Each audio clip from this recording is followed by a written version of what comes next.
Australia 2012. In a high-stakes court case, a mysterious figure is called to the stand.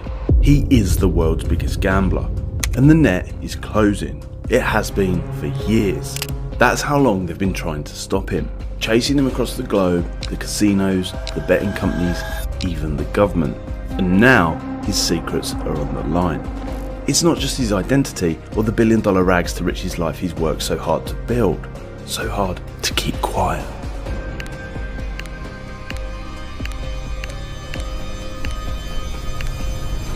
But the incredible system which made it all possible.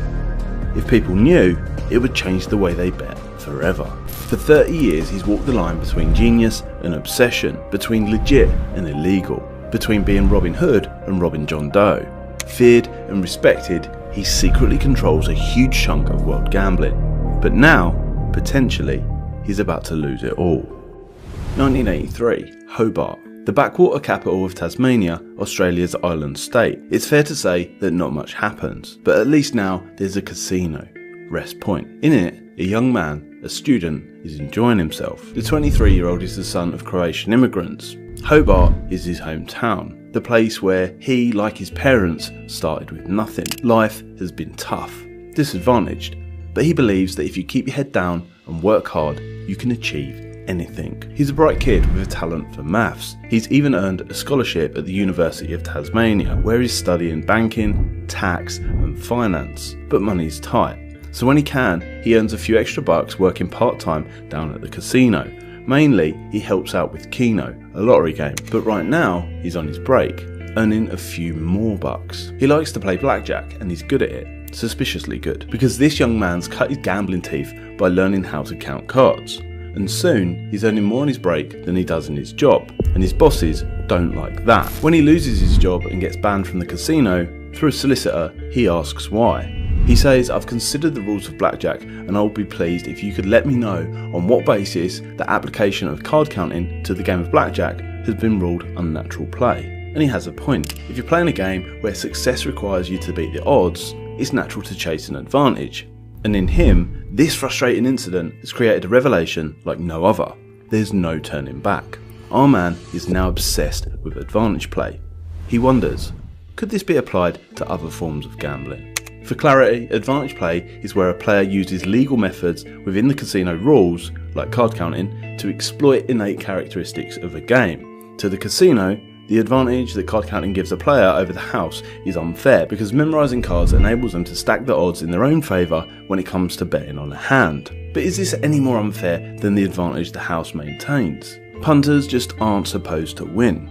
But for this young man, with only a few dollars in his pocket, a plan is starting to take shape. There's money to be made through maths, but he needs a secret system which answers one simple question.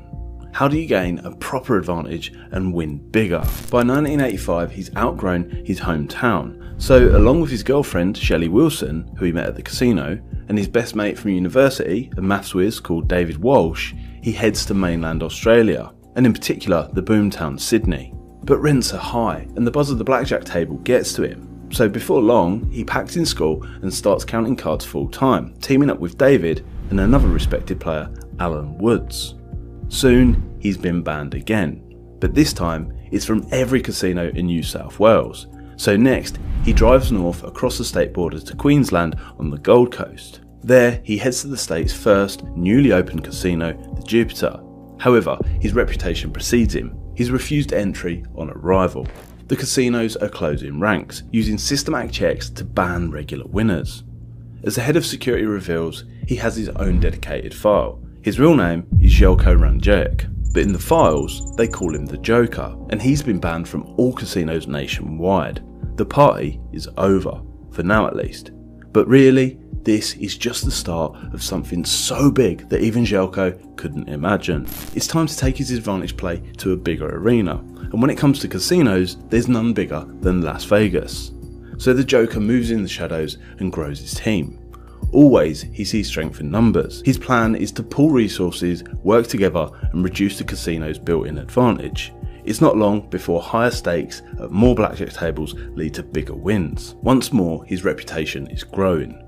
Who is this guy? All the time he continues to learn, looking beyond the blackjack table. First he looks to poker and then to other casino games and even sports betting. He's developing strategies, analysing potential advantages and fine-tuning his knowledge consistently. He wants to find something bigger, far bigger. And while the Joker's in Sin City, he's preparing himself for the next step, because the casinos of Vegas won't keep losing forever. Sure enough, they fight back. He's under surveillance and starting to face all kinds of problems, such as frequent shuffles to disrupt his counting. So he branches out to Chicago too, a mob town, and he knows it's risky. Getting the winnings home isn't easy either. When it comes to big bags of cash, the customs people treat it like drug money. They naturally assume that he must be some sort of criminal. And then, disaster.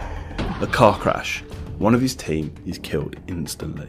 Heartbroken and with the writing already on the wall, he's racked up a massive amount of bands in Vegas and Chicago. It's time to head home. It's now that he'll rethink and start again. There has to be a better way, a more profitable way, a way of winning big without facing all of these issues. Little does he know, he's about to find it. It's 1994 and back in Australia, he's banned from all of the casinos. It's depressing and he feels defeated. Sat in a pub with his best friend one day, they discuss his quandary. And then it hits him. The answer is sat right in front of them. It's as if everything before was just a training ground for what happens next. It's time to up the stakes and change the game. To Keno. It's the game that gave him his first experience of gambling, back when he worked at the Rest Point Casino. Now Keno is a lottery style game played in casinos and tab betting pubs. The tab is a totalizer or tote system of pari-mutuel betting. All bets are pulled together and payouts are determined by the size of the total pool and the number of winning tickets. In Keno, players select numbers from a choice of 80 on a Keno card. After placing their bets, 20 numbers are drawn randomly and the total prize money is divided between those 20 numbers. So winning numbers selected by fewer players are therefore worth more money than winning numbers selected by more players. Back at the Rest Point Casino, Keno taught him that when you're working against an advantage, you need to find your own. He studies the game pool sizes and probable combinations. Over time, he develops a new strategy based on the likelihood of payout versus the potential winnings. And now, leading his latest syndicate of close friends, he's ready to give it a try. It works like this. First, they wait for an inflated sized betting pool, relative to the odds of winning. And then, they buy enough tickets to ensure that they own the majority of the payouts. Because they have most of the tickets, it's more likely that they'll win more than anyone else. But the numbers are carefully chosen too. There aren't any complex computer algorithms at the time, so using good old-fashioned analysis, they pick the numbers most likely to come up and least likely to be selected by other players. And then they bet big, really big. Mostly in the tiny Wagon and Horses pub in Hobart. Over 18 months, they bet around $64 million. The result? They win 40 Keno jackpots, pocketing a whole lot more than they staked. Each time, the margins are small, and it doesn't always look like a success. On one record jackpot of $7.5 million, it cost them more than that in their initial stake, all of which was wagered in the North Ryde RSL club in Sydney's suburbs. But it all confirms what the Joker already knows. By spending in the right way, you can control the game and leverage an advantage. But how does he turn that advantage into a profit?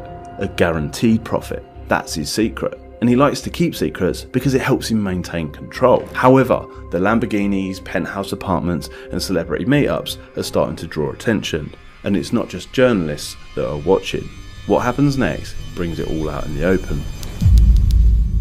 Behind the scenes, the Joker, Jelko Ranjerk, changes his name to John Wilson. Wilson being his wife's name. More smoke and mirrors. Because it's time for a fresh start. He's laid the groundwork, he's built up a huge betting bank, and now he's ready to play for real. With a small team of trusted partners and their funds too, he calls them the Bankroll Punters Club. And this time, they'll be chasing the big money. Global horse racing. He privately assembles an elite team of analysts and mathematicians. There are rumours about the extraordinary questionnaires applicants are given to test their skills. He doesn't employ anyone directly, and many of them won't even meet their fellow work colleagues. It's an overseas operation that will run 24/7, acting in a similar way to his Keno operation. So non-disclosure agreements are signed and a code of silence is agreed. A code which, years later, under oath, will be revealed in full.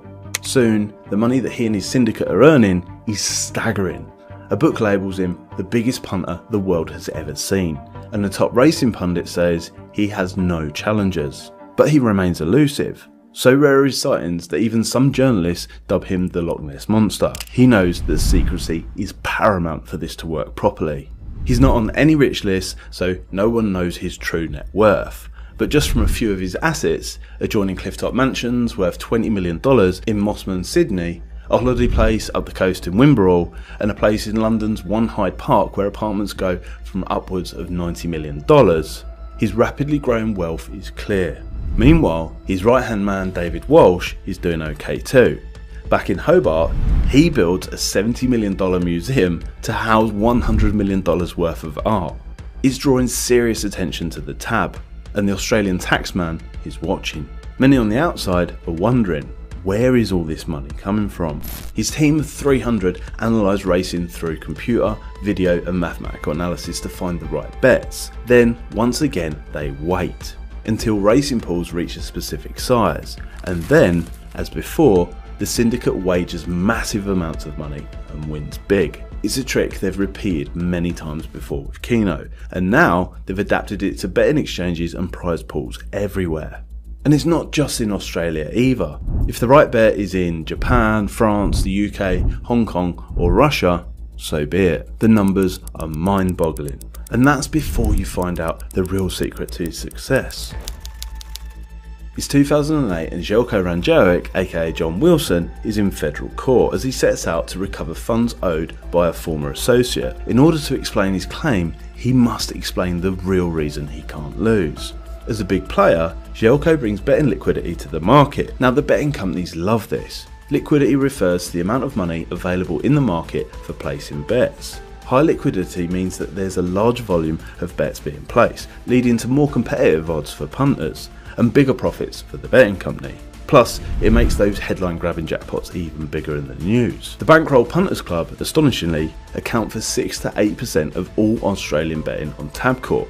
It's worth about $700 million per year, and as much as 33% of all betting on Betfair's exchange. Željko's value to them is huge, because basically, he is the betting market. It's alleged that he's offered an office on the top floor of Tabcorp's HQ and that he doesn't pay the $250,000 super tax which Betfair impose on other big winners. But the real sweetener, dished out to most valued customers of all, are rebates. And this is why he's been being so secretive. Rebates are when a betting company gives you your percentage of your betting money back. A spokesperson from Tabcorp once said, "It's common knowledge that rebates are offered by totes around the world to high volume customers." They don't like to say any more, but here, because the legal case was about recovering rebates from an ex-syndicate partner, Željko is happy to. He's getting 10% back. That's a 10% rebate on all of his Tabcorp bets. His system, combined with money back, means a massive margin of guaranteed profit. It's very simple, he tells the magistrate. If you bet $100 and lost $5, but you get a 10% rebate, you still make 5%. You always win. Now, if a betting company always loses to a big player because of these kickbacks, that shouldn't make sense. And in fact, Tote Tasmania, through which the syndicate earned over $52 million across 3 years, with a staggering 85% of that cash coming from rebates, is forced to close. But with any well-run betting company, that won't happen. Instead, they simply manage the situation to their advantage. The large number of bets the big player makes, and the kudos they bring, attracts extra business from ordinary punters. And if that doesn't cover those costs, then those ordinary punters pay the price directly, in the form of reduced odds. You see, this is how Željko has negotiated the ultimate advantage. His syndicate are called Bankroll, and they are literally bankrolling the platform.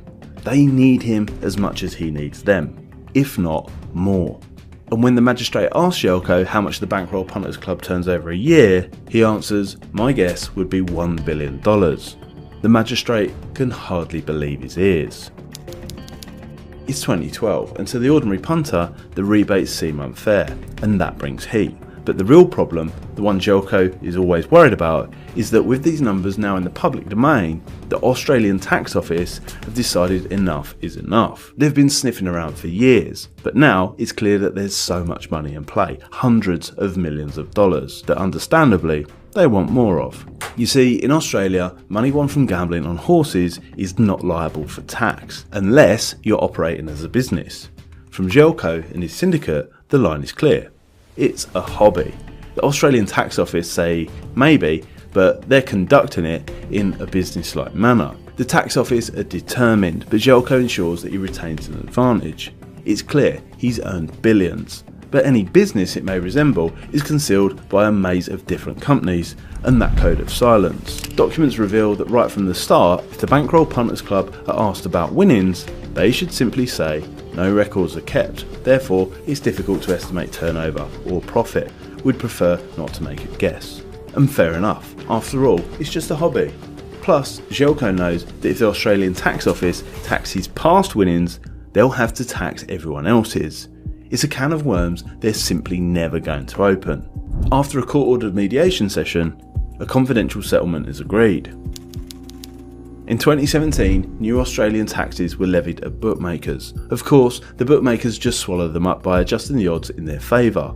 All the punters pay the price, but amongst those worst affected are big players placing large bets on small margins. So in the same year, Jelko moves to the UK to operate out of the Isle of Man, a tax haven. Today, he's rumoured to live in the UK's most prestigious address, 1 Hyde Park, London, where apartments are now selling for $170 million. He drives a $600,000 Lamborghini, as seen online, and treats his wife and daughter to the best of everything. Despite those who tried to stop him, the kid from Hobart won, and he carries on winning, and his wealth continues to rise. He remains one of the most powerful men in the world of gambling. Thanks for watching, please subscribe.